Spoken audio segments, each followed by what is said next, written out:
Hello, everybody. Hi, everyone. Today's topic is how to change core beliefs like I'm not good enough. You better take this. I don't think I'm good enough. You're good enough to do this.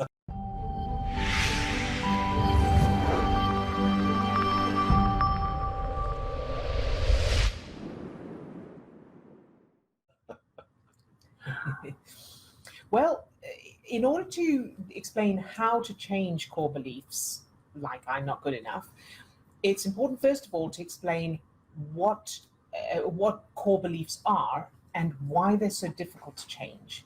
So changing a belief is more than just changing the wording. So, for example, if you have a belief that you're not good enough, just saying I am good enough is only using the conscious mind, and core beliefs are held in the subconscious mind.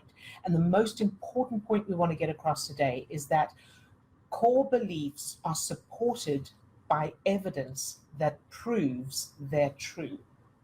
So in other words, if I have a belief that I'm not good enough, it's not just I believe I'm not good enough, it's I know I'm not good enough and I have proof of it. Okay, and so what you need to do is change the evidence rather than just the wording. So yeah, I think when I think about core beliefs, we don't have the microphone in front of us. I just realized it's over there. Can everyone still hear us? This will be a disaster. No, it won't be a disaster. All right. See, I told you I wasn't good enough. No, Right. So I think when I think about core beliefs, it's not even something that you necessarily even think about something that I can even change. Right. You know, it's I know this about myself. Yes. I'm the kind of, I think those statements for me, I'm the kind of person who.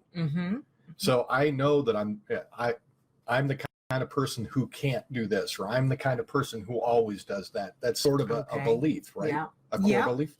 It is, but the main thing about it is, for example, if someone said, if I wanted to change the belief that snow is cold to snow is hot, if I wanted to believe that snow is hot, I'm not going to believe that because I have proof that snow is cold because I've held snow and it's cold.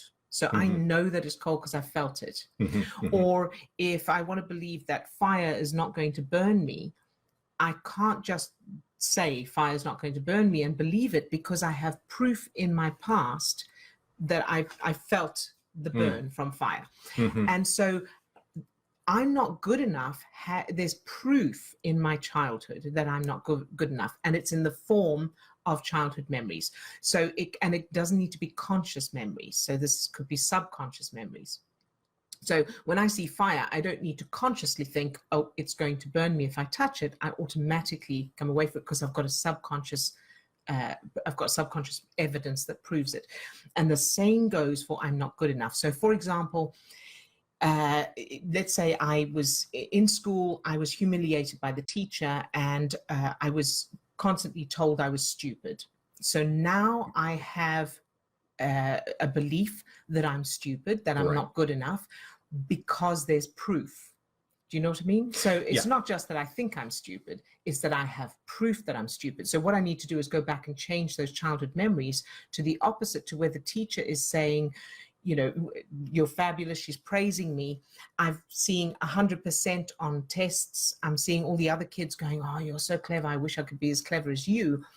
And because the subconscious can't tell the difference between reality and imagination, and can't judge something as unrealistic, and it believes whatever you give it, it then has new proof. It has new evidence that proves that I'm clever. Does that make sense? Yeah. And I think I just got hung up a little bit, and I just wanted to clarify a little bit that that's because you're not good enough. Exactly. But using an example like fire is hot. I mean, it's like we don't want to change up a belief that would be beneficial. So it's looking at those core beliefs that we're trying to change. Absolutely, yeah. And the reason, you know, and I spent a lot of years trying to change some of those, and I knew that I held this belief and that I knew it was back there someplace, and I tried for a lot of years to change those things. And but just changing the words, so, you can do those mantras, you can do those affirmations, and you can really try to change those words, and you can get yourself to consciously, it's like, I think I'm, it's like the little train. I think I can, I can. But then what you're saying is that really what's happening is that those childhood memories may be holding an anchor back there that really, no, there's proof here. Exactly. There's proof here that says that this is dangerous, or there's a reason why you shouldn't be changing this, or I can't change this. Right. So it's, there was something I was going to say just before you said that. Now I've forgotten it. But yeah, so sorry. I'm not good enough. And I have proof that I'm not good enough. So you need to change the proof. If a lot of people go, oh, okay, I have a belief I'm not good enough. So I'm going to say I'm good enough. I'm going to look at myself in the mirror and tell myself I'm good enough. I'm going to set up boundaries so people don't take advantage of me. I'm going to look to other people to tell me I'm good enough. And all of that is addressing symptoms. It's just addressing, when we talk about the weeds, it's just cutting off the leaves and the branches of the weeds.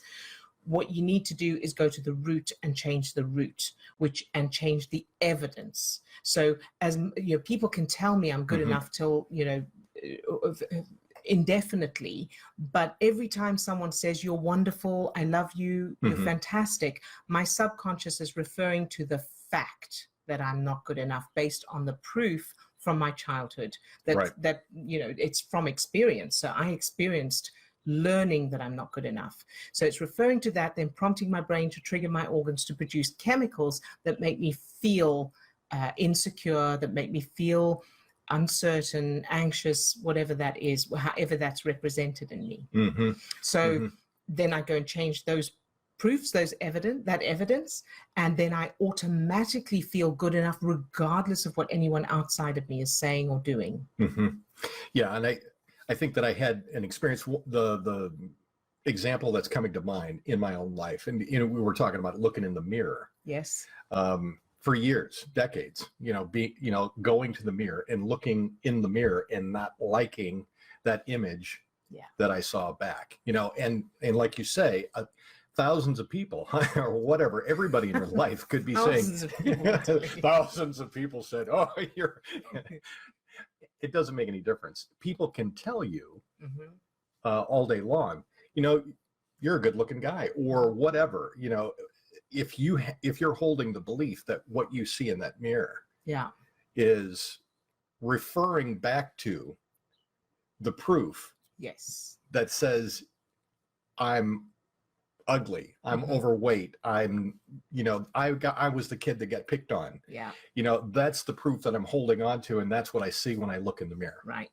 So the bottom line is change the evidence that proves the belief, and the belief changes automatically.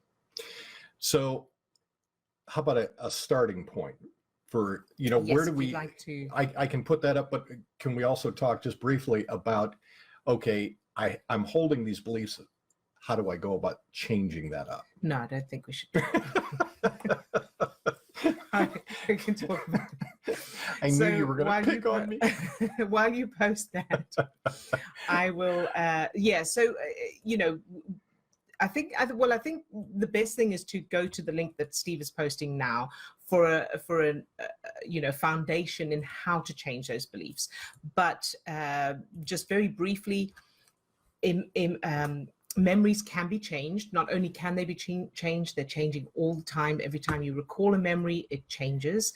So childhood memories can easily be changed. Well, not necessarily easily. It depends on how much emotion there is. But the link that Steve is posting now, and if you're watching this on YouTube, it'll be in the description underneath the video, will show you exactly how to bring the emotions down of the memory and then change the memory to the opposite and positive. Your subconscious doesn't know the difference between reality and imagination. It cannot use logic or reason. That's the conscious mind. And the subconscious also cannot judge something as unrealistic. So you can literally change your childhood memories to anything. And by doing that, you're giving your subconscious new evidence and that proves the new beliefs. So you start by, okay, so I believe I'm not good enough, or I believe I'm stupid. So what do I want to believe? I want to believe that I'm fabulous and that I'm clever. You start with that, you go to your childhood and you change the memories that prove that you're stupid or that you're not good enough to the opposite, positive and empowering. Now, if you don't have any childhood memories, a lot of people say, well, I can't remember any childhood memories. That's okay, because they're in your subconscious. So if your conscious mind doesn't remember them, that's okay. Simply create new ones. Right. So go to your childhood, picture yourself in school or with your parents or however you want to present it, and see everybody praising you and saying how clever you are. See the 100% on the tests. You know, create those proofs and evidence. As you do that, you may find that you start to remember some of your childhood memories that then contradict that new evidence. Just change those then. Use the techniques that we're sharing with you to change those to the opposite and positive. Your conscious mind will always, of course, know what really happened, but your subconscious will believe whatever you give it, and it's the subconscious that's running the show that you want to change the evidence.